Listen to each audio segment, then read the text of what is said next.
Seolah bertumpu membebani dirinya, dia akhirnya melangkah ke kamar Nata. Ceklek, pintu terbuka. Kelvin tersentak sejenak, namun kembali menguasai dirinya. "Di sini aja, tidak apa," ujarnya pada Aretha yang mau beranjak dari berbaringnya. Dia lalu beringsut dan pindah ke kursi. Kelvin berjalan menghampiri Nata, membelai lembut pucuk rambut putrinya, lalu mencium dahinya dengan pelan. Rasanya nyaman setiap kali memandangi wajah putrinya. Entah kenapa seolah bebannya terangkat begitu saja. Meski tidak sepenuhnya, tapi berhasil mengurangi rasa lelah dan sesaknya. Apa benar dia putriku? Tapi ikatan itu terasa sangat kuat. Dan jika benar dia benih dariku, lalu siapa ibunya? Aku rasa bahkan aku belum pernah melakukan hal memalukan itu.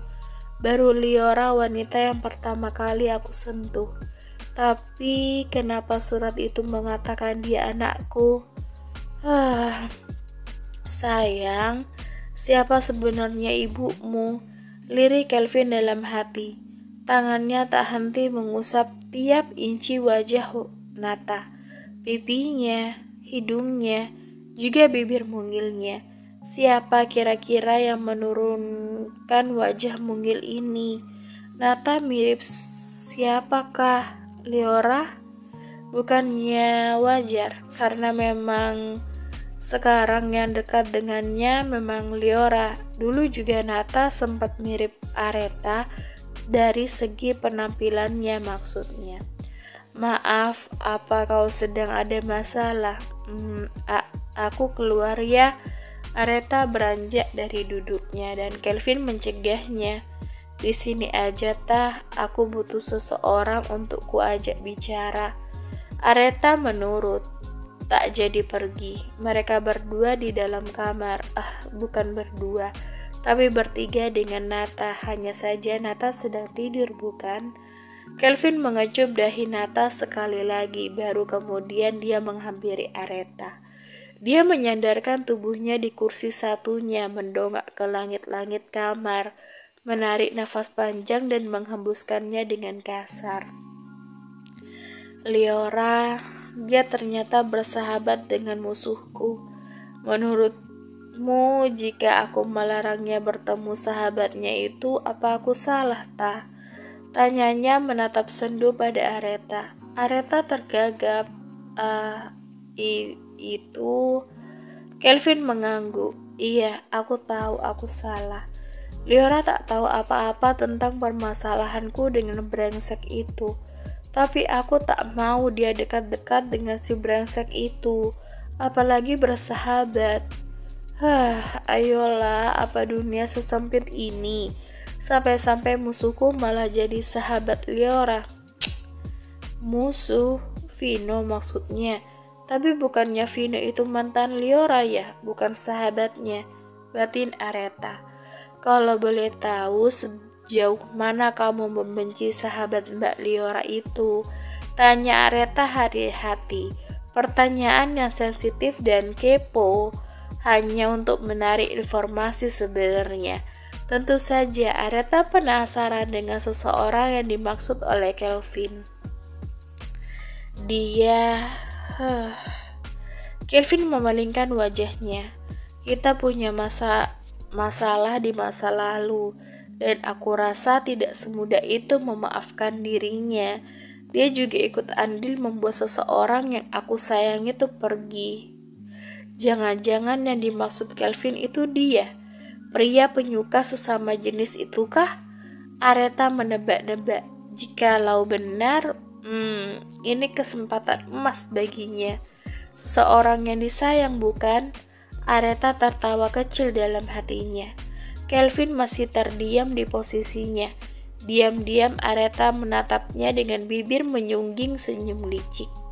Kelvin, masih tidak sadarkah kau dengan sosok di depanmu ini?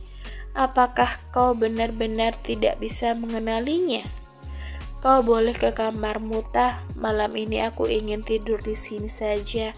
Terima kasih ya karena sudah bersedia mendengar ocehanku, ujar Kelvin tersenyum.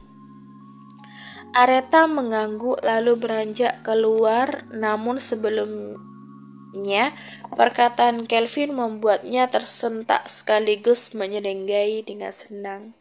Siapa kamu, Tah? Kenapa rasanya nyaman saat bercerita denganmu? Aretha tersenyum tipis, menoleh dan memasang wajah pura-pura kaget. Kelvin tertawa kecil, menggelengkan kepalanya juga melambai pelan. Tidak, aku hanya merasa kita sudah dekat. Atau karena kamu yang merawat Nata sejak kecil ya? Hahaha. Sudahlah, jangan ditanggapi ucapan konyolku. Kembalilah ke kamarmu dan istirahatlah. Aretha mengangguk lagi lalu berbalik menutup pintu. Kelvin memandangi punggung wanita tersebut hingga hilang dari pandangannya. Kelvin lalu beringsut menaiki ranjang dan merebahkan tubuhnya di samping Nata, memandang lekat wajah itu lalu memeluk putrinya. Sebuah ranjang bayi berisi selembar surat dan juga gelang kecil yang kini masih disimpannya. Wajah syok saat membaca isi surat tersebut juga. Marahnya kedua orang tuanya mendapati bayi atas nama dirinya. Hei, dia tidak pernah berhubungan lebih, bahkan dengan Giselle sekalipun. Tapi bayi ini kenapa atas namanya? Juga setelah dites DNA, bayi ini memang darah dagingnya. Bayi yang kini berada dalam pelukannya yang kini menjelma menjadi gadis cilik yang cantik. Sayang, jika mamamu kembali, apa yang harus papa lakukan?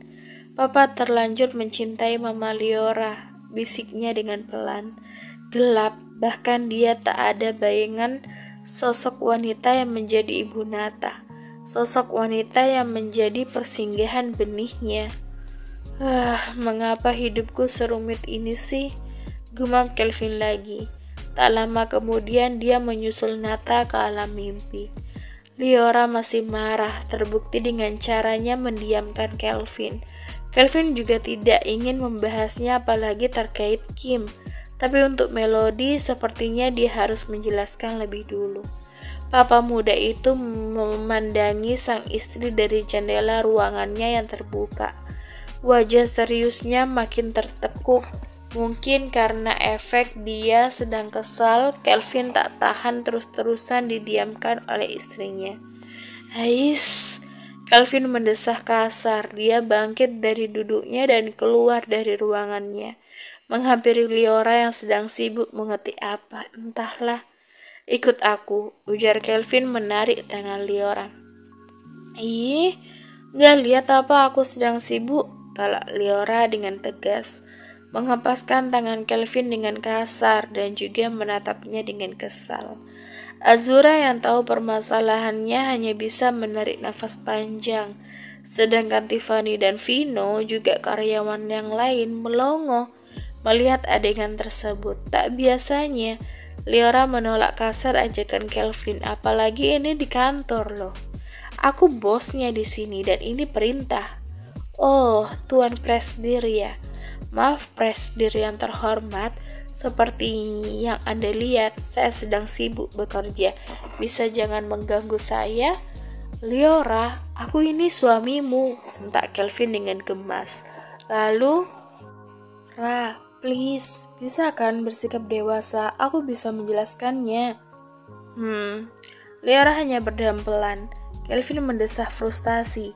Beberapa pasang mata karyawan melihat mereka, membuatnya semakin kesal. Ikut aku.